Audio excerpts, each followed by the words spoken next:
ஹல்லேலூயா. அன்புக்குரியவர்களே, ஆண்டவராகிய இயேசு கிறிஸ்துவ நாமத்தில் உங்கள் அனைவருக்கும் என்னுடைய அன்பின் வாழ்த்துக்களை தெரிவித்துக் கொள்கின்றேன். இந்த காணொளி வாயிலாக மீண்டும் உங்களை சந்திப்பதில் பெரிதும் மகிழ்ச்சி அடைகின்றேன். இந்த நாளிலே நாம் எடுத்துக்கொண்டிருக்கக்கூடிய தலைப்பை நீங்கள் பார்த்திருப்பீர்கள். பெந்தேகோஸ்தே நாளில் நடைபெறாதவைகள். அன்புக்குரியவர்களே, இந்த தலைப்பில் பேசுவதற்கு சற்று தயக்கம் முதலாவது காணப்பட்டது. இருப்பினும் நூற்றாண்டுகளாக வஞ்சிக்கப்பட்டு கொண்டிருக்கக்கூடிய மனிதருடைய பரிதாப நிலையை பார்க்கும்போது இனியும் வாய்மூடி மௌனமாக இருப்பதில் எந்தவிதமான நன்மையும் ஏற்பட போவதில்லை. ஒருவேளை நம்மை மற்றவர்கள் பரியாசம் செய்தாலும் சரி, சிலுவையில் அறைந்தாலும் சரி, பிரச்சனை இல்லை என்ற மனநிலையில் வந்து சில காரியங்களை உங்களோடு கூட நான் பகிர்ந்து கொள்ள ஆசைப்படுகின்றேன். நீங்கள் பொறுமையாக கேட்பீர்கள் என்று நான் நம்புகின்றேன். வேதம் சொல்லுகிறது, கர்த்தருடைய வேதத்தின்படி நடக்கிற உத்தம மார்க்கத்தார் பாக்கியவான்கள் என்று. பரிசுத்த வேதாகமும் என்ன சொல்லுகிறதோ அதன்படி நடக்கக்கூடியவர்கள்தான் உத்தம மார்க்கத்தார்கள், அவர்கள்தான் பாக்கியவான்கள் என்று வேதம் நமக்கு கற்றுத்தருகின்றது. இந்த பரிசுத்த வேதாகமத்தினுடைய அத்தனை சட்டங்களும் திட்டங்களும் அல்லது அதில் குறிப்பிட்டிருக்கக்கூடிய அத்தனை நியாயங்களும் நாம் அனைவரும் கடைபிடிக்க வேண்டும் என்று ஆண்டவர் நம்மோடு எதிர்பார்க்கின்றார். வேதத்தில் இல்லாத காரியங்களை, வேதத்தில் சொல்லாத காரியங்களை கர்த்தர் சொல்லுகிறார், கர்த்தர் பேசுகிறார் என்ற பெயரில் நாம் ஜனங்கள் மத்தியிலே பிரச்சாரம் செய்தோம் என்று சொன்னால் ஆண்டவர் நம் மீது நிச்சயமாகவே கோபப்படுவார் என்பதில் எந்த விதமான சந்தேகமே இல்லை.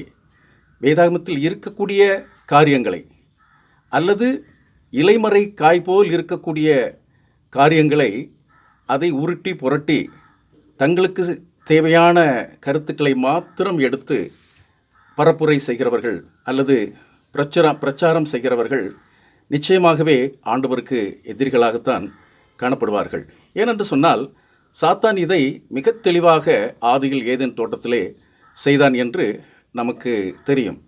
கர்த்தருடைய வசனத்தை அப்படியே அதை உருட்டி அதை புரட்டி அதை ஆதாம் ஏவாள் மத்தியிலே, குறிப்பாக ஏவாள் மத்தியிலே அதை பேசி அந்த ஏவாளை வஞ்சித்த அதே பழைய சர்ப்பத்தினுடைய தந்திரம் இப்பொழுதும் சபைகளில் செயல்பட்டு கொண்டிருக்கின்றது.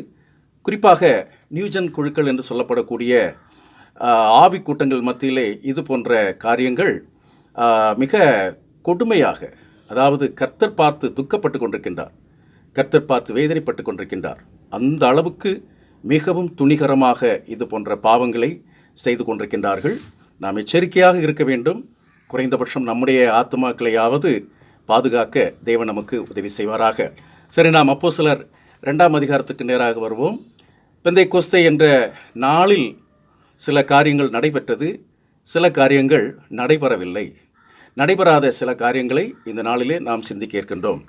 முதலாவதாக, பெந்தேகோஸ்தே நாளில் அந்த மேல் வீட்டறையில் கூடி வந்தவர்கள் சத்தம் போடவில்லை. மீண்டும் சொல்லுகிறேன், கூடி வந்தவர்கள் உரத்த சத்தம் போடவில்லை, அவர்கள் அமைதியாக இருந்தார்கள். நாம் வசனத்தை தெளிவாக வாசிப்போம். அப்போஸ்தலர் 2ஆம் அதிகாரம் 2ஆம் வசனம். அப்பொழுது பலத்த காற்று அடிக்கிற முழக்கம் போல வானத்திலிருந்து சடிதியாய் ஒரு முழக்கம் உண்டாகி அவர்கள் உட்கார்ந்திருந்த வீடு முழுவதையும் நிரப்பிற்று. கூடி வந்திருந்தவர்கள், ஜெபித்து கொண்டிருந்தவர்கள் சத்தம் போடவில்லை, அவர்கள் கூச்சலிடவில்லை. ஆனால் பலத்த காற்று அடிக்கிற முழக்கம் போல, மீண்டும் சொல்கிறேன், காற்று அடிக்கவில்லை, பலத்த காற்று அடிக்கும்போது ஏற்படுகிற ஒரு முழக்கம், அந்த முழக்கத்தை போல முழக்கம் உருவாகவில்லை, காற்று வீசவில்லை, ஆனால் அந்த பலத்த காற்று அடிக்கிற முழக்கம் போல வானத்திலிருந்து சடிதியாய் ஒரு முழக்கம் உண்டானது. வானத்திலிருந்து திடீரென்று, எதிர்பாராத வேளையிலே திடீரென்று ஒரு முழக்கம் வானத்திலிருந்து உண்டானது, வானத்திலிருந்து உண்டானது. கூடி வந்திருந்தவர்கள் முழங்கவில்லை, சத்தம் போடவில்லை, கூச்சல் போடவில்லை, ஆர்ப்பரிக்கவில்லை, கொண்டாடவில்லை, எதுவுமே செய்யவில்லை. ஆனால் சத்தம் வானத்திலிருந்து உண்டானது. வானத்திலிருந்து உண்டான அந்த சத்தம் என்ன செய்தது என்று சொன்னால், அவர்கள் உட்கார்ந்திருந்த வீடு முழுவதையும் அந்த சத்தம் வந்து நிரப்பினது என்று இங்கே சொல்லப்பட்டிருக்கின்றது. எனக்கு அன்பான ஆண்டுடைய பிள்ளைகளே, மிகவும் வேதனையான விஷயம் என்னவென்று சொன்னால், இதை போல பரிசுத்த ஆவியானவர் உங்களிடத்தில் ஊற்றப்படுகிறார், பரிசுத்த ஆவியானவர் உங்களை நிரப்புகிறார், பரிசுத்த ஆவியானவர் ஏதோ வந்துவிட்டார், ஆகவே சத்தமிடுங்கள், ஆர்ப்பரியுங்கள் என்பது போன்ற அபத்தமான காரியங்களை இந்த நாட்களிலே கற்பித்து கொண்டிருப்பதை, படிப்பித்து கொண்டிருப்பதை நம்மால் அறிய முடியும். ஒரு நபராவது, நான் அனைவரையும் குற்றம் சொல்லவில்லை, பெரும்பான்மையான ஊழியக்காரர்கள், பெரும்பான்மையான வசனத்தை பேசக்கூடிய பிரசங்கிகள் இது போன்ற காரியங்களை மிக தவறாக, வேதத்தில் இல்லாத காரியங்களை மிக தவறாக போதிக்கின்றார்கள். எப்படியாவது மனிதனுடைய பலவீனங்களை, மனிதனுடைய அறிவீனங்களை அதை பயன்படுத்தி, மனிதனுடைய பயத்தை மூலதனமாக்கி, மனிதனுடைய அறிவீனத்தை மூலதனமாக்கி ஜனங்கள் மத்தியிலே வேதத்திற்கு எதிரான கருத்துக்களை பரப்பி உணர்ச்சி வசப்படுத்தி ஒரு பரவச நிலைக்கு கொண்டு போகின்ற ஒரு ஆன்மீகம்தான் இந்த நாட்களிலே நடைபெற்று கொண்டிருக்கின்றது. எனக்கு அன்பான ஆண்டுடைய பிள்ளைகளே, தேவன் இதை முற்றிலும் வெறுக்கிறார், தேவன் இதை முற்றிலும் எதிர்க்கிறார். இப்படிப்பட்டவர்களை கள்ளப்போதகர்கள், கள்ளத்தீர்க்கதரிசிகள் என்று அழைப்பதை தவிர வேறு எப்படி அழைக்க வேண்டும் என்று எனக்கும் தெரியவில்லை. ஆண்டவர் மிகவும் துக்கப்படுகின்றார். இது பரிசுத்த ஆவியானவரை கேவலப்படுத்துகிற விஷயம், பரிசுத்த ஆவியானவருக்கு எதிராக தூஷணம் சொல்லுகிற விஷயம். ஆகவே வேதம் பரிசுத்த ஆவியானவரால் எழுதப்பட்டது.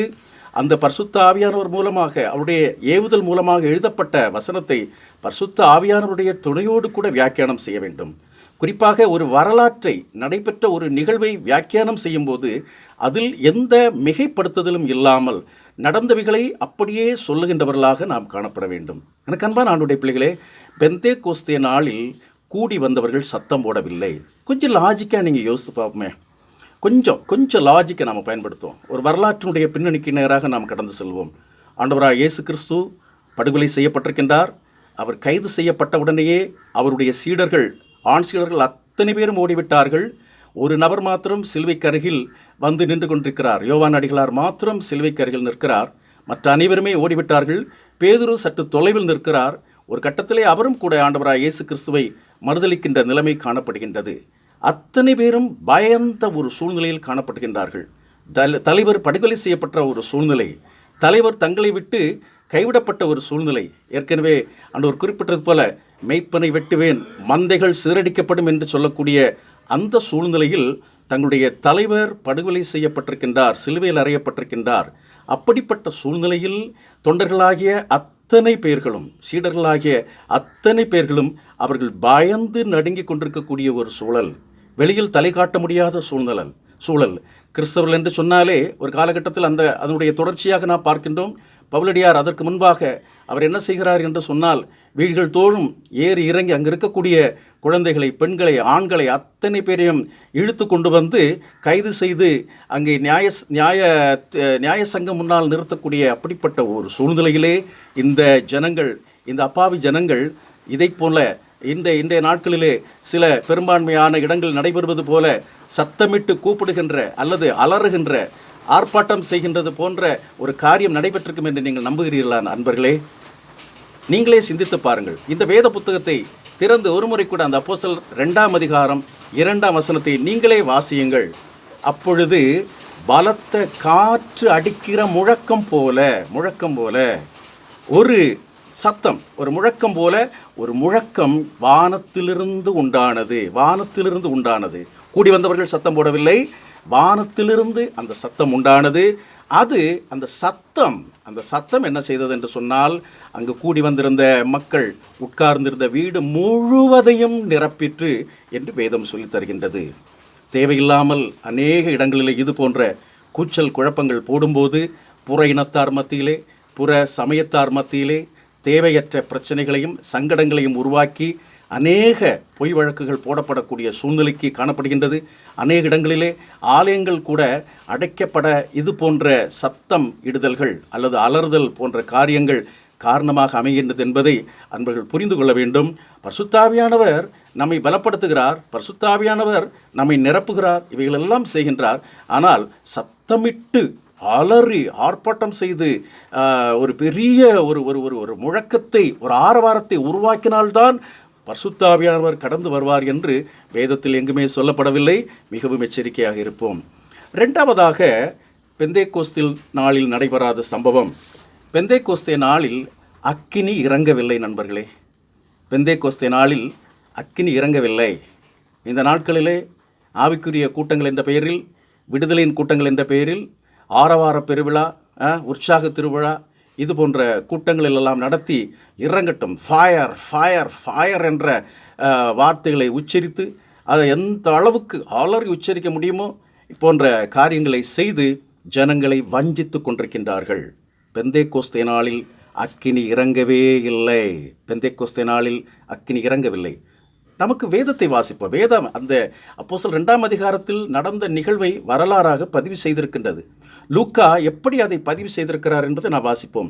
என்னுடைய 3ஆம் வசனம் என்ன சொல்கின்றார்? அப்போஸ்தலர் 2ஆம் அதிகாரம் 3ஆம் வசனம் இப்படியாக சொல்லுகிறது: அல்லாமலும் அக்கினி மயமான நாவுகள் போல, அக்கினி அல்ல, அக்கினி மயமான நாவுகள் போல பிரிந்திருக்கும் நாவுகள் அவர்களுக்கு காணப்பட்டு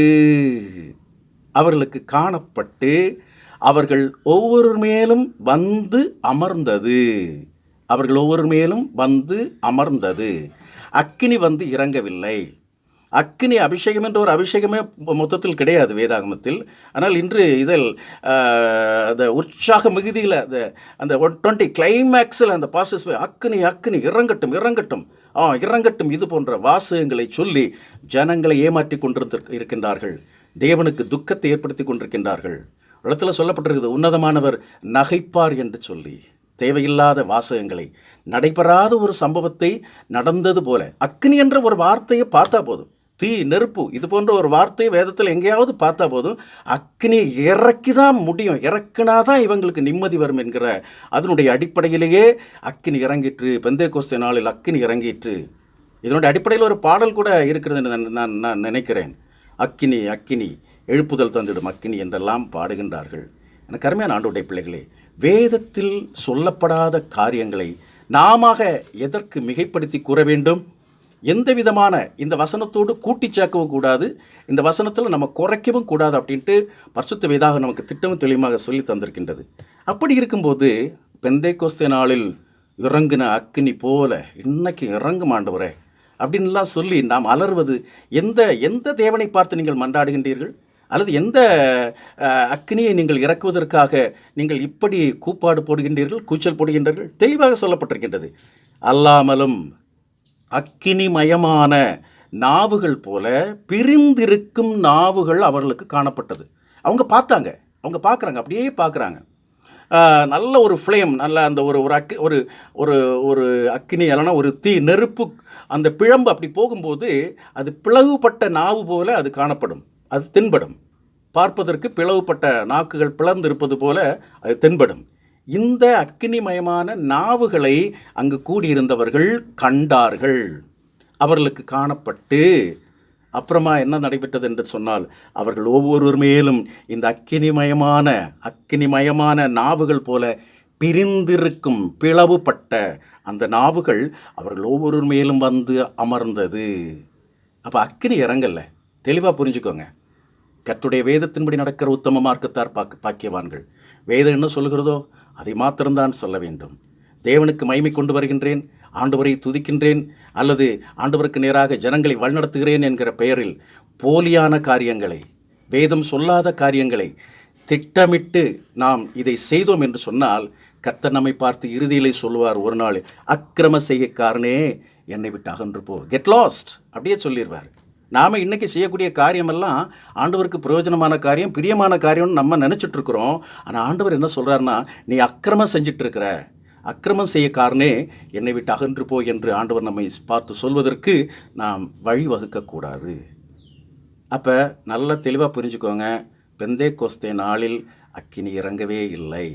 மூன்றாவதாக, பெந்தேகோஸ்தே நாளில் நடைபெறாத நிகழ்வு நடைபெற்றதாக இன்றும் ஜனங்களை சொல்லி ஏமாற்றி வஞ்சித்து கொண்டிருக்கக்கூடிய பொல்லாத ஊழியக்காரர்கள் அல்லது வஞ்சக ஊழியக்காரர்கள், அக்கிரம செய்யக்காரர்கள் இன்றும் பெருகி கொண்டே இருக்கின்றார்கள். மூன்றாவதாக என்ன நடைபெறவில்லை என்று சொன்னால், பூமியில் இல்லாத அந்நிய பாஷையை பெந்தேகோஸ்தே நாளில் பேசவில்லை. இதை பார்க்கும்போது உங்களுக்கு என் மேலே ரொம்ப கோபம் வரும். அந்நிய பாஷையில் பேசுனாங்க அப்படின்லாம் இருக்கு அப்படின்ட்டு. பாஷைங்கிற ஒரு வார்த்தையை நம்ம கேட்ட உடனே நம்ம நினச்சிக்கிறோம் உடனே இது அந்நிய பாஷை.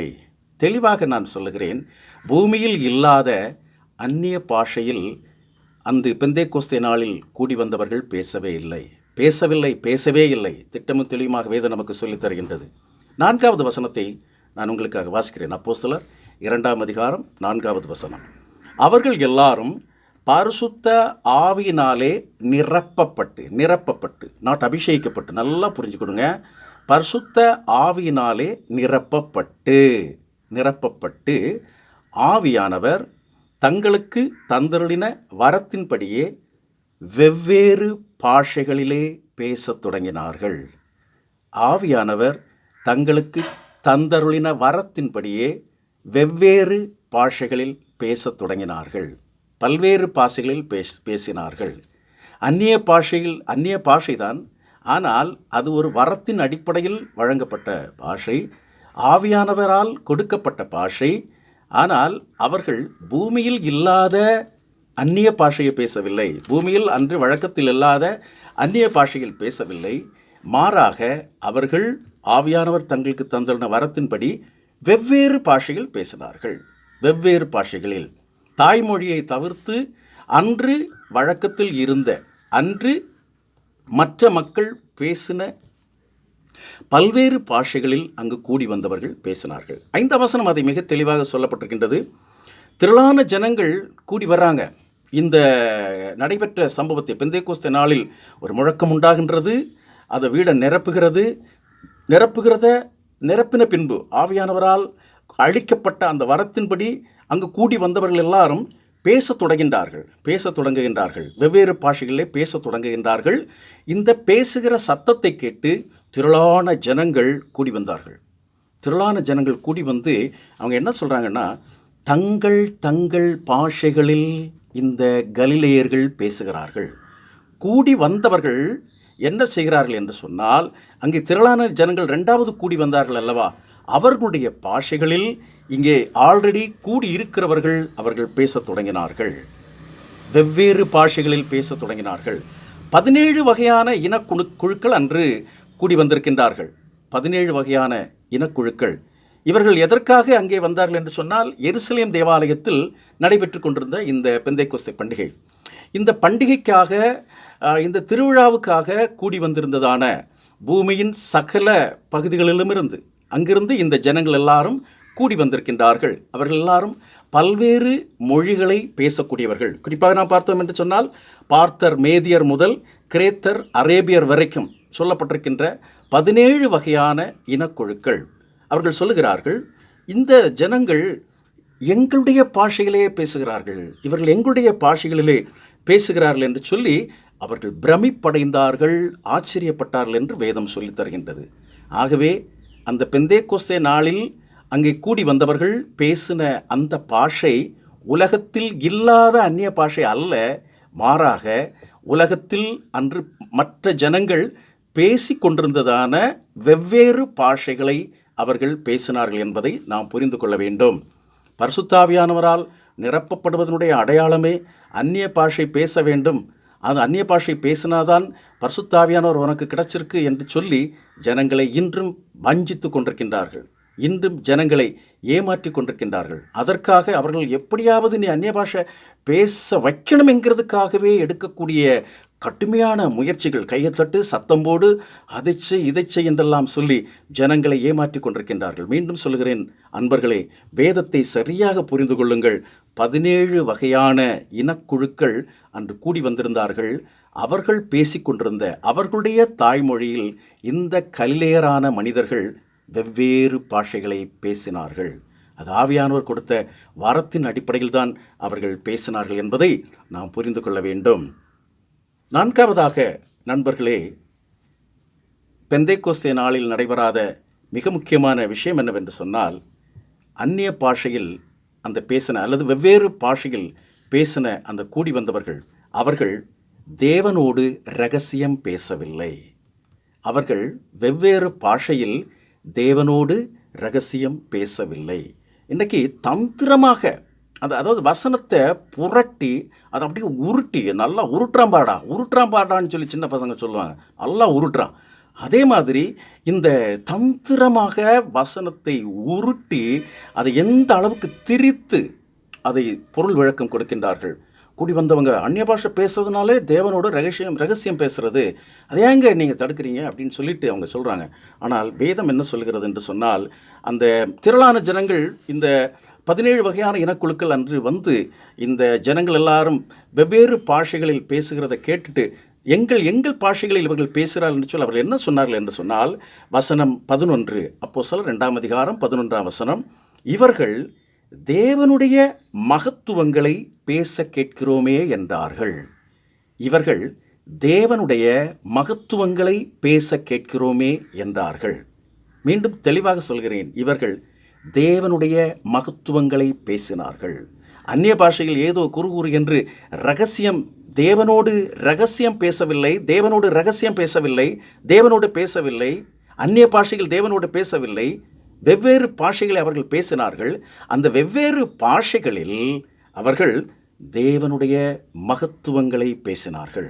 ஆண்டவருடைய மகிமையை பற்றி அந்த ஜனங்கள் அன்று கூடி வந்த ஜனங்களுக்கு அதை அறிவிக்கும்படியாக வெவ்வேறு பாஷைகளில் தேவனுடைய மகத்துவங்களை பேசினார்கள். கூடி வந்தவர்கள் தேவனோடு பேசவில்லை, தேவனுடைய மகத்துவங்களை பேசினார்கள்.